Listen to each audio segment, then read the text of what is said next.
My name is Dr. Turi. I was born in the southern part of France, in a small village called Pont-Saint-Esprit, and that is the birthplace of eminent astrologers Nostradamus. That's where I'm from. Okay. Tell me a little bit about your experiences. Well, actually, I have 4 UFO experiences. First one, I was only 7 years old, and I used to complain to my mother that big, huge monkeys, big eyes came to me every night and were doing things to my head. I mean, to a 7-year-old child, the only thing I could explain in terms of greys, which is specific groups of ETs, to a child's mind, they were big monkeys with big eyes. So that's pretty dramatic, though, because there were nobody at that time that were familiar or able to give us explanation of what was abduction or ETs or greys all about. That's pretty dramatic, especially when I used to wake up the entire neighborhood screaming in the middle of the night. That was how I basically started getting involved with that, involuntarily, by accident. So what happened? Did they bring you into a spaceship or tell you where they were from, or? No, not at all. They were just coming regularly and doing all sorts of things. The only thing I could do is just to hide away and pray that it would disappear. And most of the time I passed out. I was usually waking up by my mother the next day, you know, screaming up to get me down because I was on the attic. That was my bedroom. See, my stepfather didn't want me to mix with the girls. I'm from a large family. So my bedroom was in the attic, away from everybody. I think that was the best spot of the house for abduction. So that's what it was. So these abductions happened when you were sleeping? No, the contacts, the first initial contact, there was no light in the bedroom. The source of light was coming from the streets. But I could distinctly see these little figures moving about in the bottom of my bed. And as I said, I used to hide away. And once I remember, I got very courageous, and I hide away, and then I just look, see if they were there still. And one of them was less than 2 inches from my face. And I see this big, oh my gosh, this room. Pretty scary. I just passed out. Now, what they did, I had no clue until many, many years later when I was regressed. So you didn't remember. You were how old when this first occurred? About 7 years old. And they never told you not to be scared or what they wanted from you? No, it was pretty much dramatic. I don't think they wanted to waste time to converse with a child. Remember, I was a child. The only thing I wanted to do is these things to go away and hide away. That's all I wanted to do. Didn't want to deal with that. So a few years later, it happened again? No, not this type of ETs, though, not the Greys. I believe the Greys were workers. They're taking care of either the abduction, the catting, all the dirty job that any Greys would do. There's a hierarchy out there of ETs, and it's a much higher intelligence that take care of the purpose. I believe Greys are dignified robots doing the dirty work. So then what happened? Your next experience with them? That just dissipates. You know, my mom was getting really, real worried about me, and I was actually planned to go to a mental institution and have my brain fried. You know how they fix that nowadays? They give you electrical shock. I'm glad that she didn't pursue the idea. Probably why I keep my sanity. But anyway, it just dissipates. It just went. So you mentioned that you had a second contact. When did that occur? When you were older? Yes, I was about 18 years old. So in fact, I got 4 pretty solid UFO experience. That time, my sister Noelle was coming back home. She was crying. It was a Sunday afternoon. She was upset because she missed a bus to go to work. She used to work as a trainee nurse in a French sanatorium, which were located in the French Alps. So my mom says, don't worry, Louis is going to give you a ride. Sure. Tried to take a couple 100 miles ride in the south of France. So of course I got lost. Anyway, I was desperate for a cup of coffee. And Noelle, my sister, was sleeping. She was already gone. It was about 4 o'clock in the morning or so that I decided to stop. What's really interesting is the little auberge was located in the middle of the French Alps, in the middle of the night, a little cafe open right there. That was very weird. It's, you know, it's not like Denny's or McDonald's type of business, which is open 24 hours a day. This isn't this, you know, this is, I'm 18 years old. It's 1968, it's the south of France. It's not like now. So anyway, that's pretty bizarre. But I believe, and I heard that they were able to set stage sometime for whatever they wanted to do. So anyway, I stopped the car. I know for a fact there were nobody, no cars. I even just left the car right there. And wake Noelle up, we went inside. I sat her on the right side of the little bar. I'm pretty protective of my little sister, though. I felt responsible. So, and I went to the bar. And there at the bar, there were 3 guys, huge. I thought they were logos because the size. I mean, they could have literally made a football player looking like a child. The size, humongous, you know, close to 7 feet tall. And so I went pretty shy here, and I went to the barman and asked for a cup of coffee, and brought the Coca-Cola to my sister, which I remember very well because it was freezing cold outside. I can't believe she was asking for a Coke. Anyway, so I went back to the bar, and I was waiting for my coffee. These huge guys, one of them turned around, and they looked at me. So I was looking at this guy, and I thought, gee, I hope he's got good intention, you know. And he had cards in his hands, and he says, do you want to play cards? I was so tired, you know, I didn't feel playing cards at all. But I thought, you know, I might as well go for it because it's big. And I didn't want to take on the guy. So anyway, we play cards, you know, silly tricks, silly games, you know. Didn't give any specific attention to the card game playing. Then this guy looked at me again and he says, you are going to be friends with the cards. Well, one thing sure, I am friends with the cards. I'm handling cards every single day of my life. So he was right on that one. Anyway, and he says to me, pick a number. So I did it once, twice, 3 times. I wasn't really impressed about him telling me what the card I had in my hand, you know.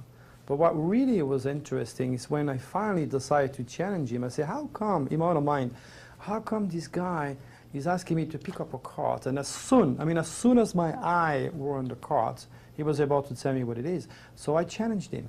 In my own very mind, very private mind, I thought, I am going to change the 9 of diamond for the Queen of Spades. This guy looked at me and he says, Louis, mind you, I never told him my name. He says, you're not going to change the 9 of diamond for the Queen of Spades. Oh, I freaked out big time. And at the same time, the gaze in his eyes, it felt like if somebody was sticking a screwdriver from here to there in terms of the pain. So I was holding at the bar, looking at this guy, literally unable to take my eyes away from his gaze. His gaze was so powerful. And finally, I managed to get away from this guy. And I asked the barman, where's the restroom, which was just next door. So I went to the bathroom. I didn't even lock the door. The only thing I wanted to do was to keep here, being present, because the pain. I put some cold water in my face, and it doesn't take long, you know, to open the tap water and put some fresh water in my face. And I was talking to this guy in my head. I was actually doing telepathy communication, this guy, and I was swearing at him. What the hell are you doing to me? Sorry. So I get emotional because it's, you know, it's real. I'm a real participant. This is real. And I said to him, what are you doing to me? What's happening? You're going to tell me what's going on here. How come are you talking to me? What do you want? You know, and I couldn't barely feel my legs. I was walking. So anyway, less than 40 seconds top, I walked back to the bar. And as all this was happening, the 2 guys that was standing next to him was, you know, like faceless. They weren't talking to each other. They was looking at a mirror. They were just there, you know, like concrete type of. Anyway, so as soon as I went back, they were not there no more. So I look at the barman and I say, where are they? I said, they just walk away. So I gather all my strengths and I went outside and I look left, I look right. First I look at my sister, I make sure she was okay. Of course she was asleep, poor thing, she was so tired. And the guys were not there. I went back in and said, well, where are they? Who are they? And he says to me, nobody can come here without a car. So they've got to be there. I listened, I went back, I look, and those guys literally gone, volatilized in the night. And that's where the big part of the story came from, is that I don't recall whatsoever taking my sister to the hospital. The only thing that I recall is just that it's 9 o'clock in the morning, the next day I'm driving back home. What have I been? What's happening? What is this? It's been such an experience. And most of all, for about, I don't know, 3 weeks straight, I had a headache like I wouldn't wish to my worst enemy. I thought my head was going to blow up in pain. So then what happened? Not much. You know, I still live my life and just going around trying to put that weird story behind me. And then I get interest in music. You know, and I spoke to my brother who owns a discotheque in the south of France, and he said to me, well, if you want to do music, you have to do it properly. So I decided to join the Royal School of Music in London, and I studied there. About a couple of years later, maybe a little bit more, I actually graduated from the Royal School of Music, and then I got myself a deal with Philips record company, and there I was, a happy, you know, recording artist. I was singing and I was playing piano. I was a happy guy. So my life was going in the direction that I practically wanted to, you know, being in entertainment and singing, being an artist by nature, yes. So I sold a few records, and one day I got a call from my brother, and he says, well, your record is selling all over Europe. I'd like you to come in my discotheque where you can, you know, further your career and sing. So I said, why not? So I took the plane, flew down to the south of France, and Joe, my brother, lives in a farm. And, you know, in France, we start life at 12 o'clock at night. So the discotheque usually opens at 11 o'clock. So around 10 o'clock, you know, usually we take off from the farm. We drive through the vineyards, which would take us to another road that would take us to the highway, and then an hour later to the discotheque. So we were doing this practically every night. So nothing special till that night, and that I will never, ever forget in my life. That was November 11, 1981. It's important that you make a note of this date because the other experience I had happened in August 11, 1991. Isn't that interesting? 11 and 10 years later, it's just incredible. So we are driving through the vineyards in the south of France, going to the highways. 10, something like that, on the way to the highway, discotheque. You know, in one way, I recall it, I'm happy this experience happened with my brother because he's one of these guys, you know, he's a big tough guy, owns a discotheque, he knows everybody in town, he doesn't believe in God, devil, tarot, astrology, UFO, my gosh, I'm so happy. This guy got a wake-up call big time, like many people we get sooner or later. So when you understand him, because I was reluctant myself until that specific experience to actually related to UFOs, but that night was incredible. All right, remember it's 10:15, we don't see much, it's night, and I'm sitting on a brand new Mercedes that my brother bought, and I'm looking at the right side through the window, and I saw some light on the right side. What really attracted my attention is that they were moving, so I asked my brother, I said, Joe, is there people working in the vineyard? He says, Louis, it's November, you know, with this sarcasm, normal attitude, Scorpio. He says to me, grapes have been picked up. There's nobody there. And he kept driving. In other words, be quiet, you know. And still driving, and I saw those lights, and they were getting closer and closer and moving, and really attracting my attention. And I was looking, you know. Then, once in a million, I guess it's easier to win the lottery than to go through what I've been through, though. This thing, which I didn't know at that time, was a flying saucer, okay? Came right on top of the Mercedes. The Mercedes died. Now those cars are very reliable. I have one of those, and they are very good car, trust me. I don't worry about nothing. Just put gas in it. That car died in the middle of the road. Now, it's 10:30 at night. We don't know nothing. We don't see nothing. We're both looking through the windscreen, looking up, and you got this huge light coming down. First, I thought it was a helicopter. I thought, interesting, helicopter here. But I didn't hear the noise, no, the regular, no noise, not even the vibration or whatsoever. Weird. Anyway, and I've seen the side of my brother, which I never seen before, by the way. When I said to him, I'm going to go outside and look at it, he grabbed me. He says, no, stay here, like he was scared. I said, oh, you're supposed to be the big guy, brother, the big old brother, you know. So anyway, I managed to get away from this grid. I opened the door, and I went outside. Again, the same story. The door was open, okay, and I was looking up, and I could not see anything but this bright white light blinding me. This is where, you know, later on, I realized that there is definitely intelligence piloting these things, because they dimmed their light down to the point where there's big, huge headlight turnouts dead, and only a yellow and red light was on top of me in the car. Then it took me a while for my eyes to adapt to the dark. Then there it was. Now you're talking about 30 feet or less above the Mercedes. A huge flying saucer. Now that thing was making a humming noise. There were no air movement, and of course I wasn't fried or cooked, because they said the electromagnetic, you know, would literally burn anybody who stand under a flying saucer. Well, I was there. So I was looking under the flying saucer, and I could distinctively now see the different colors, the size, the shape of the flying saucer. And I was so excited. I was literally banging the car. I was probably swearing every French word I knew, asking my brother to get out to say, oh my gosh, oh my gosh. You know, I was actually forced to realize once and for all that extraterrestrial, or at least UFOs, are not a product of imagination. And no matter what words I use to express my feeling of this experience, it's very personal. You've got to go through it yourself. Oh, that was a wake-up call, big time.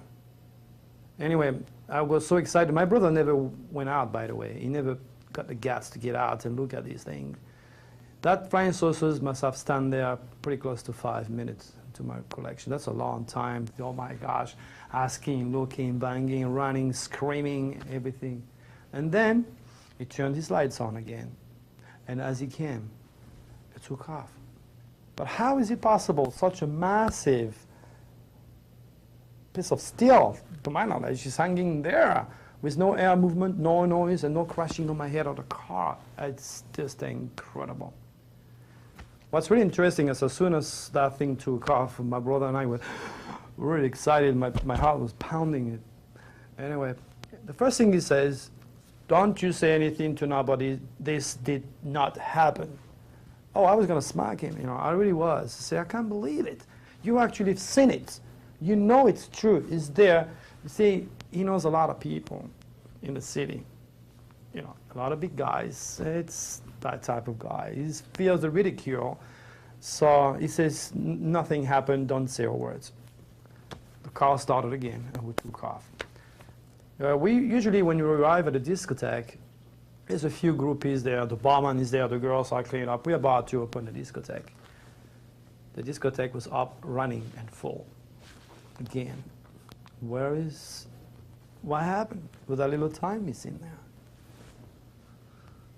Anyway, this is, I would say, the most solid, incredible experience a human being can have. Standing below a flying saucer.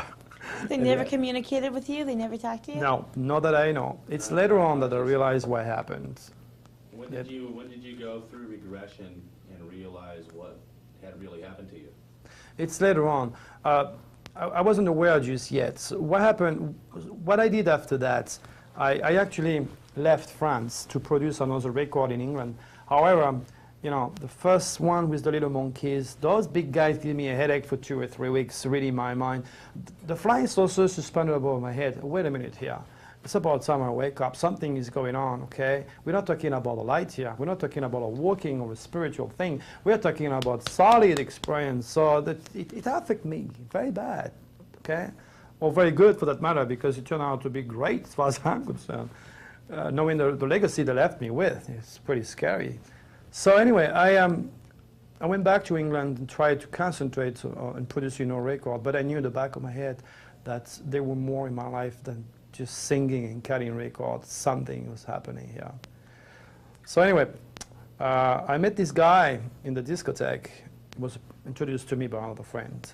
We must have spoken less than 10 minutes. I'm from America. Here is my business card. I will help you to start a new life. If you like, you know. In my mind, I thought, whoa, music, you know, good, why not? Especially now I can speak English. So less than 3 months later, I sold everything, absolutely everything. I don't know why I did it, completely crazy to behave this way, but I felt I had to do it. I sold everything, took my plane, arrived in San Diego. The Greyhound dropped me right there on Mission Boulevard in San Diego, with $50 in my pockets. No job, no green cards, no place to stay, of course no wife, no car, just a bag and a briefcase. And that business card. I went up and down of Mission Boulevard, all the way up. I'm still looking for the guy. So he wasn't there. What happened? Why? And then from that moment on, everything seems to have been planned in a way that everything I touch or I do is supposed to be directed to a specific direction. Not knowing better, first night I stayed in a hotel, of course. The next day I read a newspaper, but they were talking about roommates. So I thought, I'm going to take my chance and go to that lady. So I worked to save a few bucks from Mission Boulevard to La Jolla, California. And there I met that lady, and she said, oh, you're pretty fast. Because she saw me with the bag and suitcase. So this guy is moving in. So she explained to me that what she was doing is looking for 2 or 3 guys, and we all got to put $400, and we're going to get a big, huge house by the ocean. Well, what, with 25 or $20 left in my pocket, I was in trouble here. So I explained to her my situation, and this is where my luck started again. You know. Her daughter was learning French, and she was behind. So she says, well, you know, I cannot let you go out in the street like that. You might want to stay in my sofa till you get yourself together, and then, you know, you can help my daughter with the French.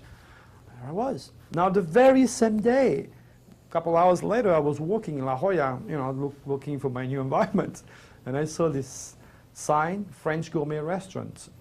I went in there. I met the boss, that happened to be right there. We spoke French. I explained to him my situation, and he gave me a job where I was actually making cakes. I never cooked or baked anything in my life, but I became a pastry chef, whatever. I was helping. A year later, I was running the show. I was actually in charge of his 4 restaurants, and I was taking care of the wholesales. I was the manager.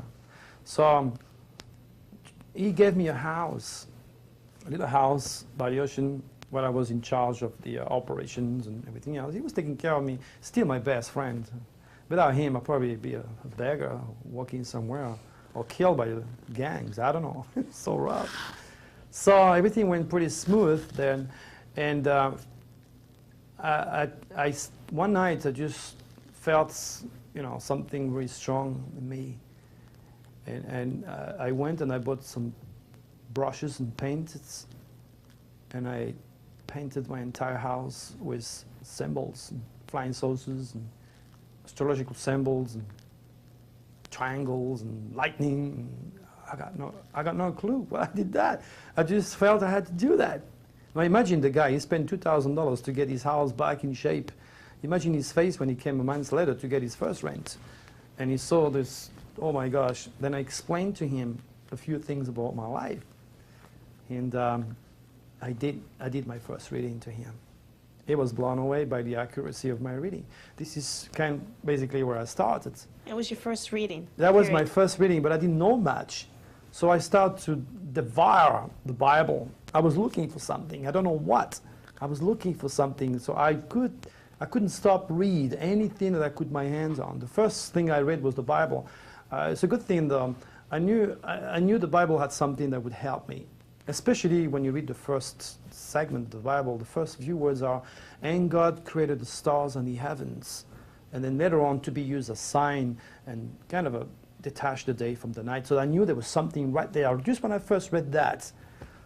And I also realized I have enough common sense that the Creator never came down and wrote no books, by the way, but He made the stars.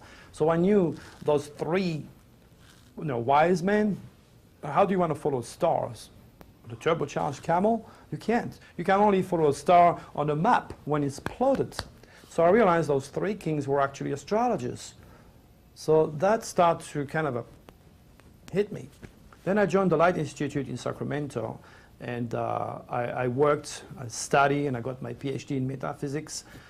But I still was not really satisfied in terms of knowledge because I was not able to do what I'm capable of doing now at that point. And in one of my trips back home, I kind of felt that Nostradamus might have something to offer me, something that I would never bother when I was living there as a child, of course. So I went back to his house. I was lucky enough, being born in Provence like him, to be allowed to read some of the initial material, and that's where it all started. I rekindled Nostradamus' Divine Astrology, which allowed me to make pretty much incredible prediction, which are well documented.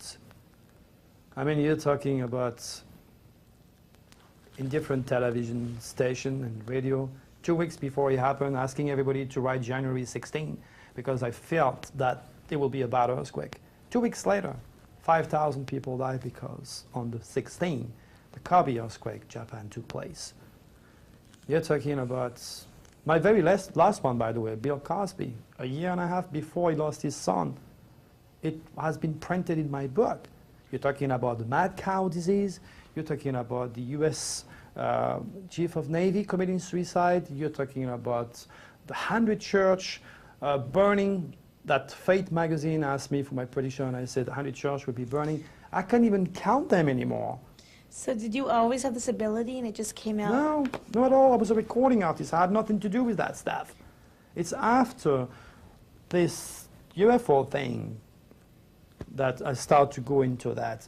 But even though it's only after my fourth experience, which happened August 11, that I actually were able to do such a predictive work in astrology. This happened August 11, again, 1991. My wife is a model, and she set herself for a modeling pageant at Anaheim, California. Now, we know the place very well, though. I mean, I've been to Disneyland a couple of times. We know the place so well. And on the night before, though, on the 10th, Bridget really behaved weird. There's no other word. She was in the fetus position. She was crying. She was trembling.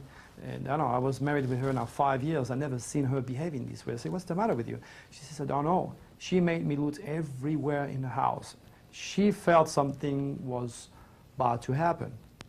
Mind you, when I married her, I told her, funny things happen to me. Now that you're my wife, maybe you will have to share some of these incredible experiences. But she has never been skeptical, though, but I didn't know one of the most incredible experiences would happen to us 5 years later. So anyway, the next day I said to her, "Look, I spent all night up. You cry all the time. It's no point for you to go to your beauty pageant because you didn't sleep. You look terrible." She doesn't like when I'm honest like that. So anyway, she said, "Well, we can still go there. We either go to Disneyland or go to see Grandma because she lives there." So we took off. Exactly 8 o'clock in the morning, I filled the gas tank with my car, and we were on I-5. We were driving on the way to Anaheim.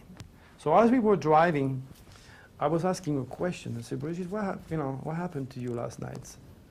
And we were both not at all into the UFO business. I was not in the circle speaking. And we were just, doing my work as a welding engineer on the base. I was welding.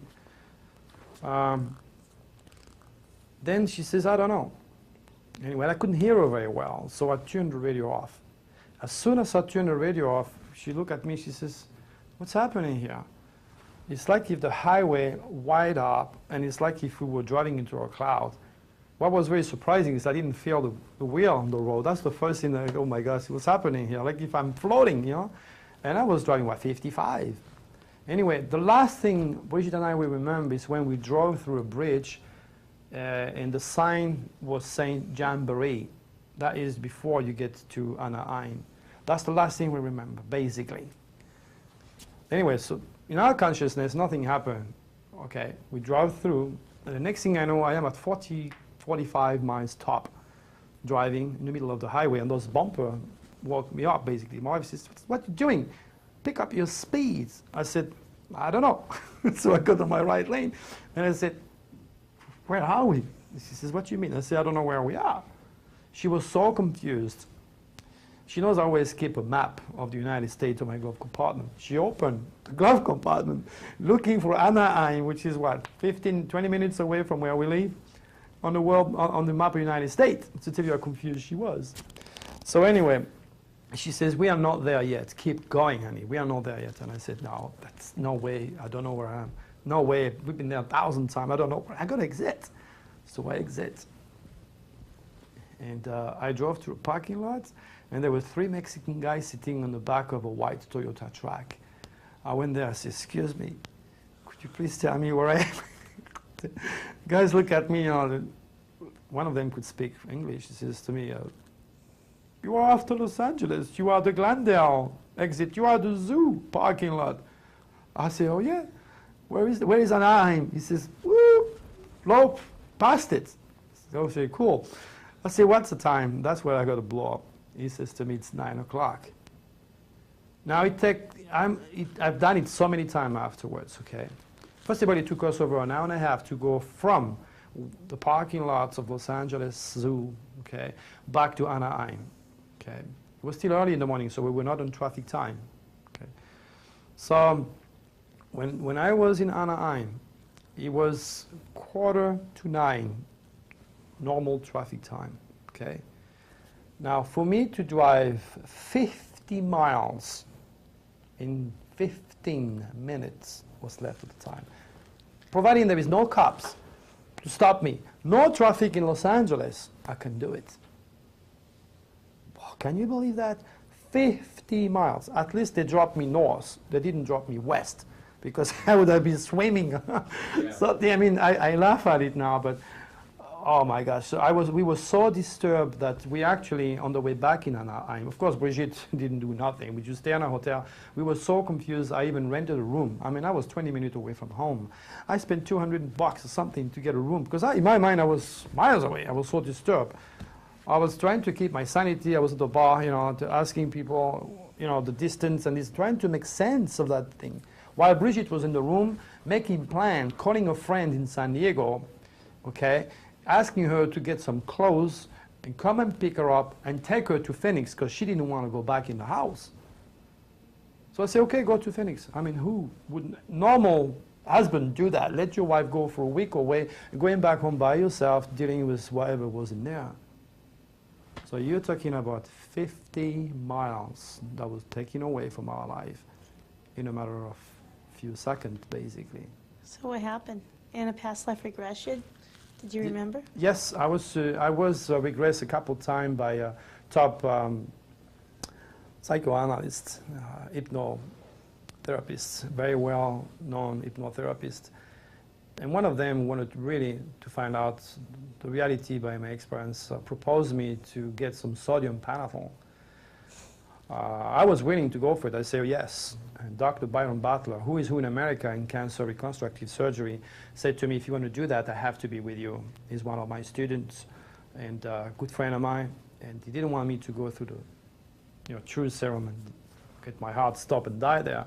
So finally, he stopped the entire process. He says, no, let him go through the normal process. We don't use any chemical unless you bring him to the hospital and I can watch him.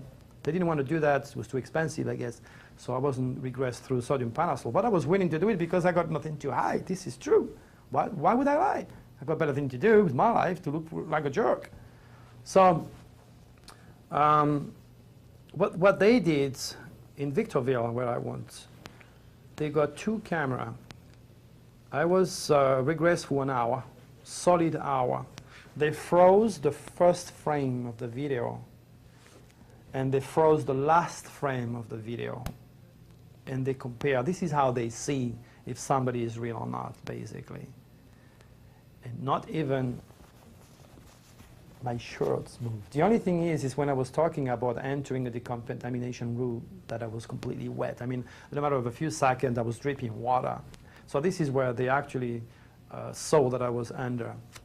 What happened is, as we were driving, we were sucked into a flying saucer. Again, they're coming from a specific level of consciousness or different vibration, put it this way. It's very difficult to rationalize the terms, with the terms of what they use to do that. The only thing is, we were sucked into the belly of a flying saucer.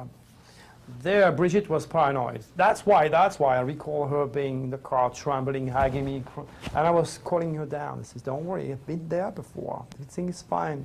Everything will be just fine. And then two guys came with white suits, silver white suits. They opened the door, and I knew exactly that I had to follow those guys. And I said, I'll be back, just take it easy. They took me to the normal, regular room where I'm supposed to go in. They don't come in, I go in. There, I'm complaining on the tape that I am literally burning, it's hot. This is where I start to sweat, literally swimming. That before I get to that stage, I'm actually looking through a little window when I see the earth as big as a football.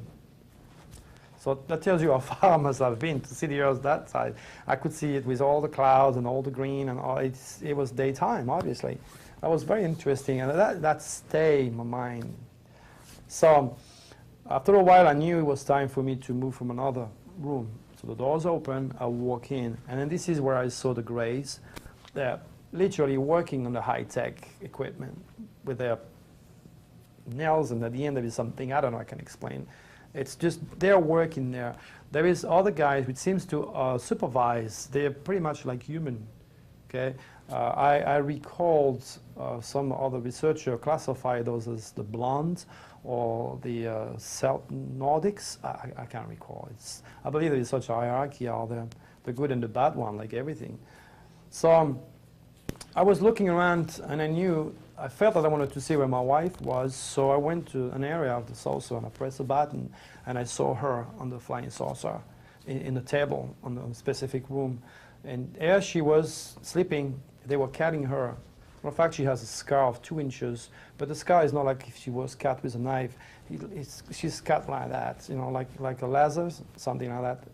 And just above the airline, what's interesting, I was amazed when I first saw that. She was too, my gosh.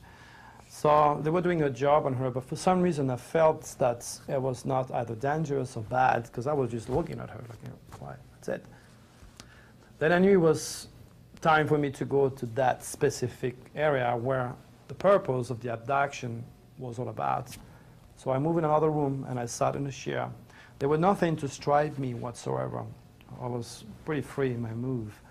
And then something came down from the top of the flying saucers and went all the way down to my head and covered my eyes right here and stopped right here. Then my entire body felt like if it was concrete and electricity at the same time. My entire brain felt like an implosion, not like an explosion when I exploded in million parts, but imploded, contracted. Then I felt the most peaceful feeling that I don't know, there is no words even written to explain this feeling, where you know everything about everything, but you become part of God, you know. It's so, I can explain, it's incredible. It's incredible. The next thing I know, I'm at 40 miles per hour on the highway. I'm back.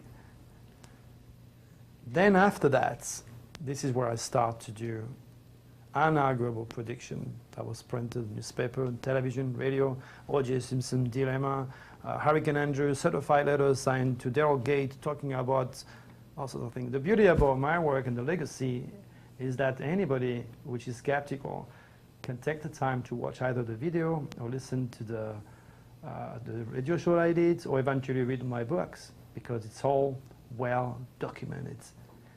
To my knowledge, there is just one air between divine information and pure imaginations. And as I know, there is also plenty of psychotics out there who wants to be part of something. In my case, I retain all my faculties. I got no reason to lie. I'm saying these things happen to me. And I believe that's the reason of all these UFO experiences. Do you believe that the experiences brought about a psychic ability you already had? Well, I was programmed by them to get a specific interest, and one of the work I had to do, or the purpose of them abducting me, was to relate to the universal mind. As mentioned in the Bible, God created the stars and the heavens, and the divine dialogue, or the reflection of his manifestation, is written in light through the stars. So my job is to enter a higher dimension through the intuitional domain of the stars and translate it to something that makes sense to people who do not vibrate as high as I do. So basically, it's being able to go in there, see the face and the tools of God, and translate it in something that's practical. What was the message to you? The message to my consciousness, the message is just to further man cosmic consciousness, is to make them aware of the face and the tools of God through his creation, or the universes. Because I believe that every one of these stars that you see above your head, every single one of them supports life. It's just the way it is. But it's on a higher level. There is no present, there is no future, it's always now. And I also believe of the future being the reincarnations of our thoughts. It's how I feel about life altogether. We're all very responsible for what we project in our faith, in our beliefs, in our experiences, and your ability to create our reality. So it is disappeared civilization, including the Incas, the Sumerian, the Atlantis, somewhere, somehow had a connection with extraterrestrial, and it's seen through their relics, through their works, through their beliefs, through their carvings. So there is a relationship with every single disappeared civilization and ETs. So are we connected? They've always been with us. They're not just appearing all of a sudden. They've always been there. Again, the same story. How do you want to follow a star in the middle of the desert would lead you to the birth of Christ? Either you're an astrologer and you plot it in a map, or it's a flying saucer. Yeah. When you go on the Mount Sinai, and it's reported in the Bible, lightning, trembling, earthquake type of things, and don't go on the top of the mountain, or if not, you're going to be killed. Of course, you're talking about all sort of things. Yeah. Do you have any new predictions that have yet to happen? My predictions are to be found in my book, mostly because there is so much. They're already taking place, though. My first prediction is very clear in my book. It mentioned that abortion activists will go out of hands. That book came out 3 weeks. My first prediction already took place because 2 clinics were bombed already. There is a tremendous amount of information in terms of prediction in my book. This is the first one, yes, when I was 7 years old. And those big monkeys that I used to say to my mom, big monkeys come every night. I was trying to hide away from them. That's the first one. The second one with my sister, it's nothing there.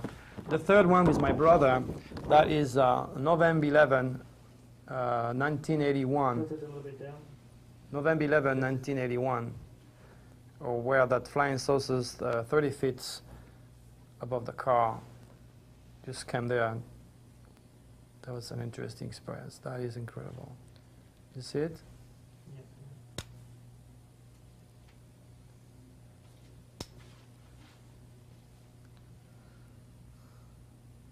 The first one is the Cosby prediction of him losing his son. You want to stay a little bit there because that's an important one. And keep in mind that was predicted over a year ago in my last book. Okay. Below you have the re-election of President Clinton. Now everybody are going to laugh at that one, but you have to show on the very right the letter, certified letter that I signed to the White House with the dates of February 1995, well before his re-election, when he was pretty cold.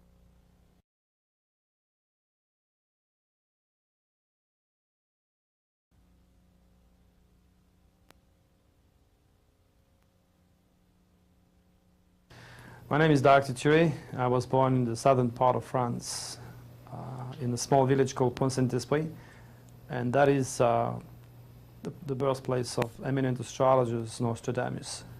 That's where I'm from. Okay. Tell me a little bit about your experiences. Well, actually, I have 4 UFO experiences. First one, I was only 7 years old, and I used to complain to my mother that big, huge monkeys, big eyes came to me every night and were doing things to my head. I mean, to a 7-year-old child, the only thing I could explain in terms of grays, which is specific groups of ETs, to a child's mind, they were big monkeys with big eyes. I think that was the best spot of the house for abduction, so that's what it was. So these abductions happened when you were sleeping? No, they actually, the contacts, the first initial contact, there was no light in the bedroom. The source of light was coming from the streets. But I could distinctly see these little figures moving about in the bottom of my bed. And as I said, I used to hide away. And once I remember, I got very courageous, and I hide away, and then I just look, see if they were there still. And one of them was less than 2 inches from my face. And I see this big, oh my gosh, this pretty scary. I just passed out. Now what they did, I had no clue until many, many years later when I was regressed. So you didn't remember. You were how old when this first occurred? About 7 years old. And they never told you not to be scared or what they wanted from you? No, it was really probably why I keep my sanity. But anyway, it just dissipates. It just went. So you mentioned that you had a second contact. When did that occur, when you were older? Yes, I was about 18 years old. So in fact, I got 4 pretty solid UFO experiences. That time, my sister, Noelle, was coming back home. She was crying. It was a Sunday afternoon. She was upset because she missed a bus to go to work. She used to work as a trainee nurse in a French sanatorium, which were located in the French Alps. So my mom says, don't worry, Louis is going to give you a ride. Sure. Tried to take a couple 100 miles ride in the south of France. So of course I got lost. Anyway, I was desperate for a cup of coffee. And Noelle, my sister, was sleeping. She was already gone. It was about 4 o'clock in the morning or so that I decided to stop. What's really interesting is the little auberge was located in the middle of the French Alps. So that's pretty dramatic, though, because there were nobody at that time that were familiar or able to give us explanation of what was abduction or ETs or greys all about. That's pretty dramatic, especially when I used to wake up the entire neighborhood screaming in the middle of the night. That was how I basically started getting involved with that, involuntary, by accident. So what happened? Did they bring you into a spaceship or tell you where they were from? Or No, not at all. They were just coming regularly and doing all sorts of things. The only thing I could do is just to hide away and pray that it would disappear. And most of the time I passed out.